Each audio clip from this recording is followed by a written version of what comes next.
Yesu ashimwe. Turabashuhuje mu izina rya Yesu.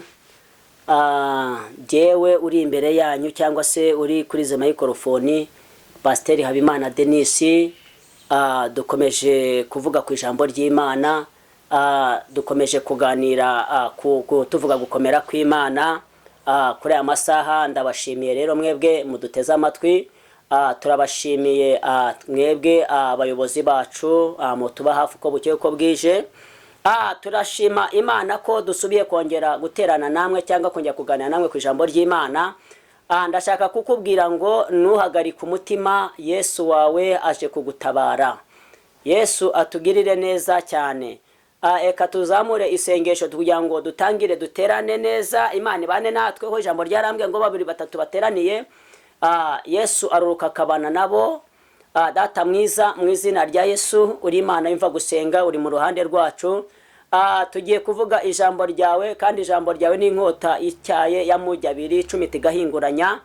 Rero nyemerera ijambo tugiye kuvugaho, iri jambo ryawe ryahumetswe nawe rigakomezwa nawe. Tugiye kuriganira n'abana bawe n'abanyarwanda n'abatuyisi bose. Nyemerera udushoboze muri byose, ukomeze uduhishurire, uduhe ubumenyi. Mana twebwe utwiyoboye twayoba, dukeneye kuyoborwa nawe muri risengesho, muri rijambo. Ukomeze ugirire neza abaduteza amatwi n'abazajya bumva iri jambo ryawe, bajye babasha kugira ngo ubashe kugira aho bakura, ubashe kugira aho bageza. Mana turakwinginze rero nyemero dushoboze kandi uduhe ubwenge, uturinde kwiyobora tuyoborwe nawe. Urakoze mu izina rya Yesu. Amina, amina, haleluya. Turabashuhuje rero mu izina rya Yesu. Turagarutse kuganira, turagarutse kuvuga gukomera kw'Imana. Turagarutse kuko Imana yashimye ko turamuka amahoro. Harimo benshi bapfuye, harimo benshi bavuye mu mubiri, harimo abakoze impanuka, harimo abahuye n'ibyago bikomeye, ariko twebwe dushimye Imana by'umwihariko ko tukiri bazima, tugihumeka, tuguhereye ituhaye Imana icyubahiro. Yesu ashimwe cyane. Imana irahari. Imana irinda Abisiraheli, ihora iri maso nihunikira. Nawe Imana ikurinze yimera icyubahiro. Uyihe icyubahiro bikwiye ku mutima, kandi ufite kwizera, kandi ufite kumva ko Imana ikikomeshe kurinda urubyaro rwawe n'abawe n'igihugu cyawe. Ndashaka kukubwira ngo ntucogore. Yesu ashimwe cyane. Ndashaka kuvuga ku ijambo riri mu gitabo cya Zaburi. Zaburi yahimbwe na Dawidi, ni igice cyaho cya 37. Umurongo n'uwa mbere. Yesu ashimwe cyane.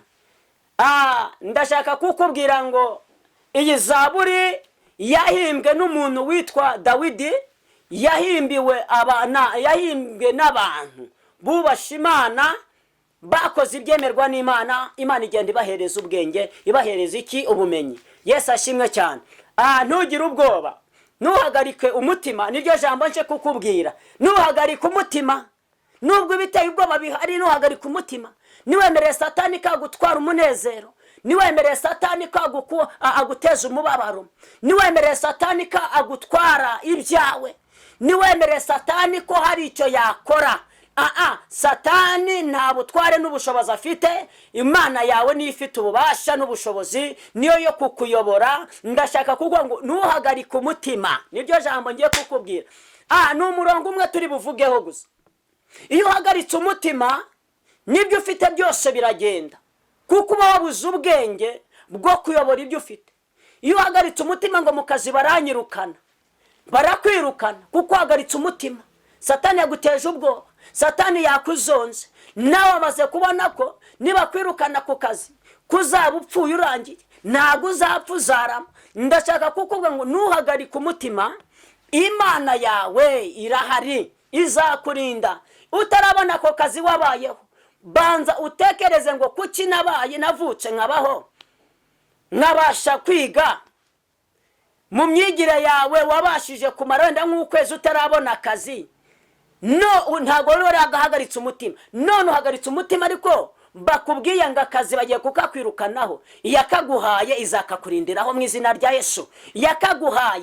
Yakaguhaye nta nama zateranye, naho zaba zateranye zikonya zigaterana, zagira imitima mibi, zikagira inama mbi ku buzima bwawe, ariko Imana yawe nayo igira biteranya, bakwigeho baguporomotinga, bakwigeho bakuzamura mu ntera, nawe Imana iguteranyirize abamarayika bagushyigikira. Yesu ahabwa icyubahiro. Imana irahari rero, wihagarika umutima. Imana niyo mugenga wa byose, niyo muyobozi mwiza, niyo mujyanama mwiza, ni Imana ikiza. Yesu ahabwa icyubahiro. Imana yawe iyo yagukijije, n'umurozi ntaga kugiraho ububasha, umupfumu ntaga kugiraho ububasha, nta muntu runaka ukugiraho iki ububasha. Imana ibigufite ubu bubasha.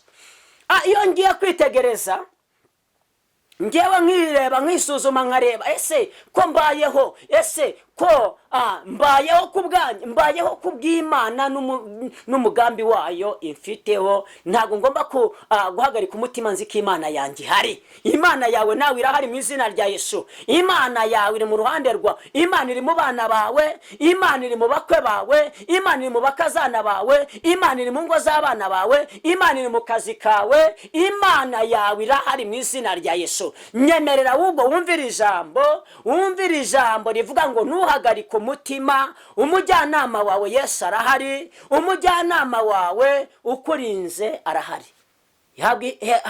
Ndashaka kukubwira ngo iyo bukeye uko bwije uwo ruvuga ngo nzabaho cyangwa nzapfa. None ndashaka kukubwira ngo iyo uhagaritse umutima urapfa. Iyo ugize ubwoba bugutuma ugwa ahantu hatari heza. Niyo uhagaritse umutima urakena. Iyo uhagaritse umutima ni cyo gihe uvuga ngo reka njye kunywa ibiyobyabwenge ngo nagarure ibitekerezo bizima. Icyo gihe wangije kwiyahura. Ariko ndashaka kuko ngo wihagarike umutima, ahubwo bana n'Imana yawe. Imana ikuyobore. Imana usenga Imana uvuga ngo Mana umpa imbaraga zo kunesha icyaha, Mana umpa imbaraga zo kuyoborwa nawe, Mana umpa imbaraga zo kugira gute, zo gukomera. Ndakwifuriza gukomera mu mwami wacu Yesu Kristo.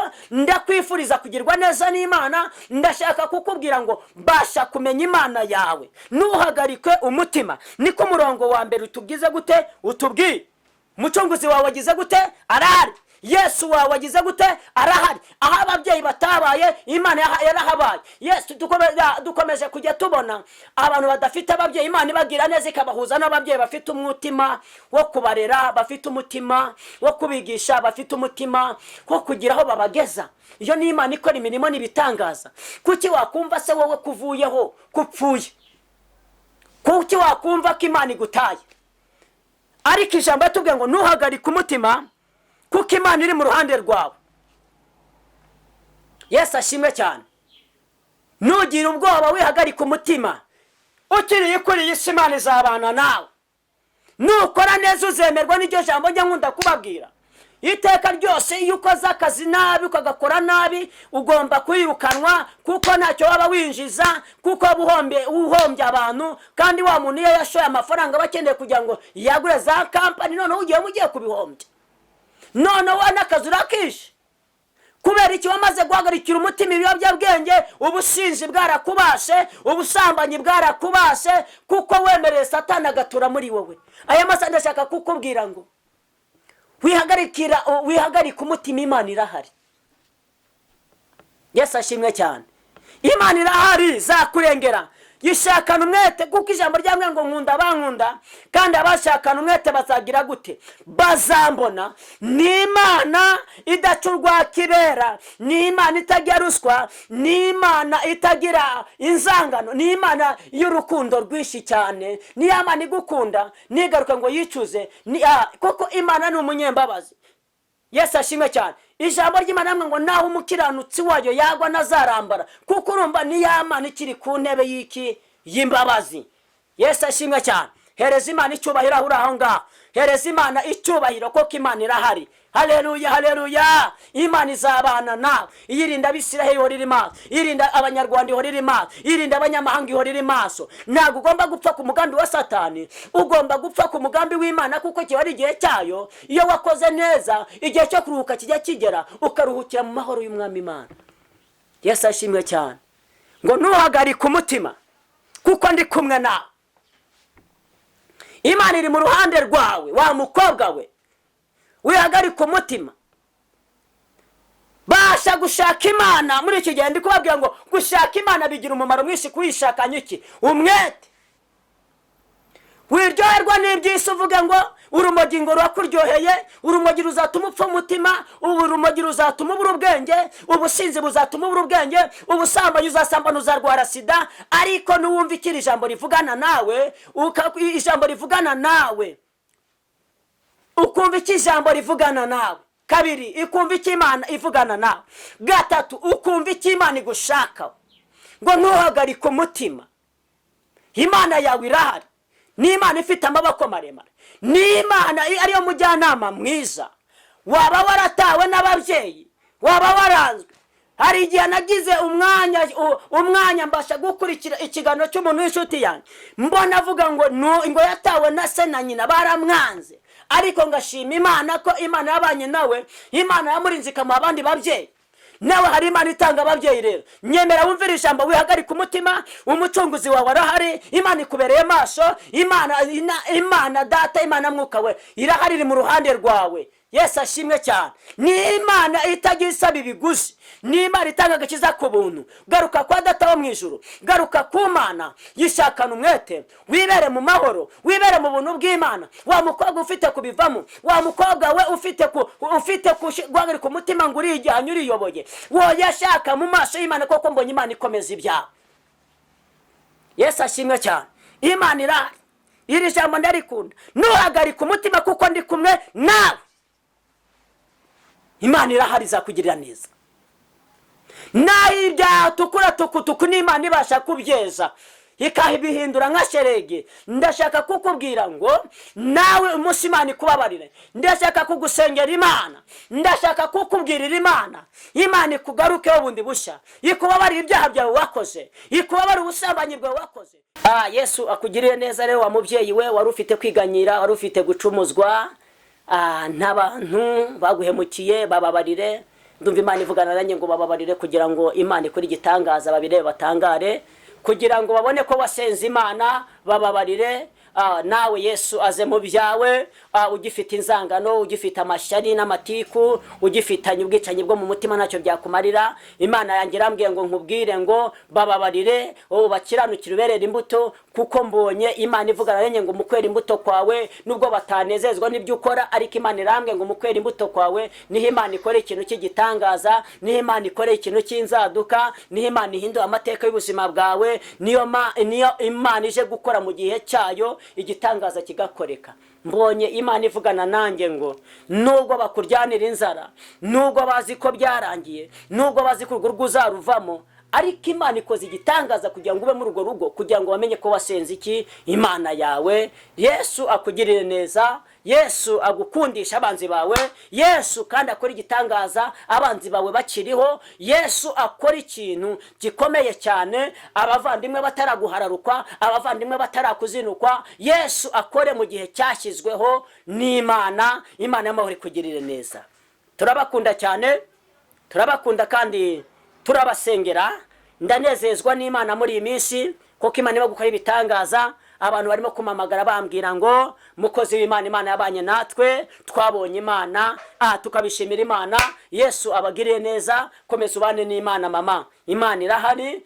Mbonye wari ubyaye umwana ucitse akaguru wowe utwite, umwana wari warahinamiranye mbona ako kaguru baragaciye, ariko Data akambwira ngo ingingo z'umwana wawe Imana irazigoroye, ubyaye umwana ugororotse. Ubwo abadayimoni bagambiye kubyara umwana ufite akaguru k'akarema, ariko Data arambwiye ngo akira kubyara umwana ufite ingingo zose zuzuye. Yesu akugirire neza kandi turabakunda kandi turabubaha. Namwe mwamudukurikiye munyemere tugendane muri by'uyu mugabo witwa Yesu. Turakomeje gusenga, ntago ducitse intege. Imana y'amahoro ibagirire neza. Data mu izina rya Yesu umwami wacu Yesu Kristo, nsengeye abakobwa, nsengeye abamama, nsengeye abapapa mu izina rya Yesu. Abakoze ibyaha turabasengeye mu izina rya Yesu, bababarire ubejesha amazi n'amaraso. Mana bakoze ibyaha nibashingira ubwiza bwawe, turabasengeye nk'umugaragu wawe, nk'umwana wawe mu izina rya Yesu. ndabasaba imbabazi mwami ndi kuri izi microphone z'Inkongi TV, nyemerera ubababarira ibyaha byabo, ubejesha amazi n'amaraso. Mana, bakoze ibyaha byangwa n'amaso yawe, ariko aya masaha baremera kukugarukira. Mu izina rya Yesu turabasengeye, mu izina rya Yesu bababarire, mu izina rya Yesu baha imbaraga zawe, mu izina rya Yesu bashoboreshe muri byose. Uri Imana yumva gusenga, wumvishe gutaka ku bwoko bwa Isiraheli batakishwa n'uburetwa bwo kwa Farawo. Nabo bari mu buretwa bwo kwa Farawo, bari mu buretwa bwo kwa Satani. Nyemerera ubagirire neza, nyemerera ubagarukeho, nyemerera ubababarire, ubakire mu biganza byawe, ubakire mu gituza cyawe. Aba bana bose ndabasengeye, aba bakobwa ndabasengeye, aba babyeyi bacu turabasengeye, bagirire neza mwami wanje. Abagiye bose mu byangwa n'amaso yawe turabasengeye mwami wanje. Umuririmbyi yuzuye umwuka wanga imitwaranye umugizane, kuri Yesu ntabwo ujya unanirwa. Hari abantu benshi bananiwe barushye cyane, aba bose ndabakumurikiye. Uri Imana yumva gusenga, uri ibyirinyo by'abagutegereje, uri umwami wacu Yesu Kristo, uri Imana iri ku ntebe y'imbabazi. Turabakweretse rero, bagirire neza papa, barwanirire papa. Umwami wanjye abagiye mu biyobyabwenge, umwami wanjye bumva ijwi ryawe nibinangire, babashe gukurwayo nawe, kandi ubwo bakure bakira bashyire mu gituza cyawe, mu izina rya Yesu Kristo. Abari mu busambanyi, abarimo gutanga izo zose za ruswa ntacyo zakumarira, zitakwishe zagukiza, ariko ndakwinginze Mesiya, bababarira ubagarukeho bundi bushya mu izina rya Yesu Kristo. Ukuboko kwe kubugwa neza, kubafate kubakomeze. Turabasengeye rero, bagirire neza papa. Abakuyemo izinda mu izina rya Yesu, abisha abana babo babitewe n'amajwi ya Satani, bababarire mu izina rya Yesu. Mana, bakoze ibyaha by'ibiyobyabwenge bose, abakoze ibyaha by'ubusinzi, abakoze ibyaha byose byangwa n'amaso yawe, bababarire mu izina rya Yesu papa. Urakoze kuri Imana hejuru y'amajuru, urakoze kuri Imana yumva gusenga, urakoze kuri Imana itanga imbabazi, urakoze kubahindura amateka, urakoze kubakuye mu buretwa bwo kwa Farawo, urakoze kubakuye aho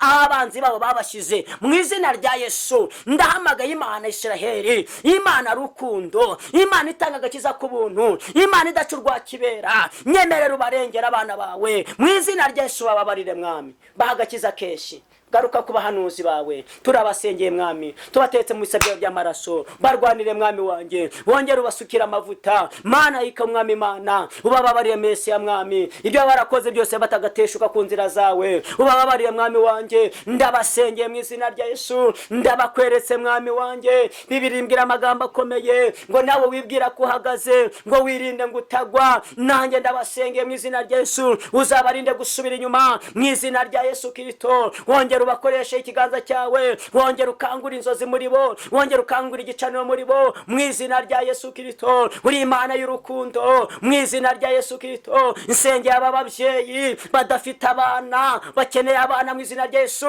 ndabasengeye Mesiya, bagiriye neza Mesiya, ubahe gutwita, ubahe kubyara mu izina rya Yesu Kristo. Bibiri imbwira amagambo meza ngo abana n'umwana uturuka ku Uwiteka. Nanjye ndabasengeye baha abana, ubaha abana b'umugisha mu izina rya Yesu Kristo. Ubarwanire mwami wanjye, mutanga bugingo bw'ubwamo bw'umugaru. Nyemera wongere data, wongere ubibuke mwami, nkuko wibutse uriya mugabo witwa Aburahamu na Sara, urabibuka Mesiya. Nyemera aba babyeyi bakeneye abana, uyu mugoroba y'amasaha bakire kubona abana, bakire gutwita mu izina rya Yesu, bakire kubyara impanga, bakire guhindurirwa izina, bakire ubuzima bw'Imana, bakire kubaho mu izina rya Yesu.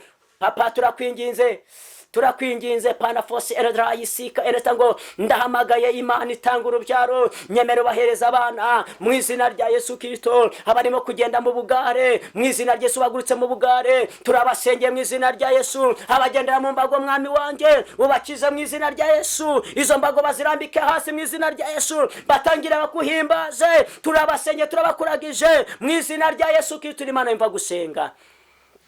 Ijambo rambwira ngo kurira kwararira umuntu, bwacya mu gitondo impundu zikavuga.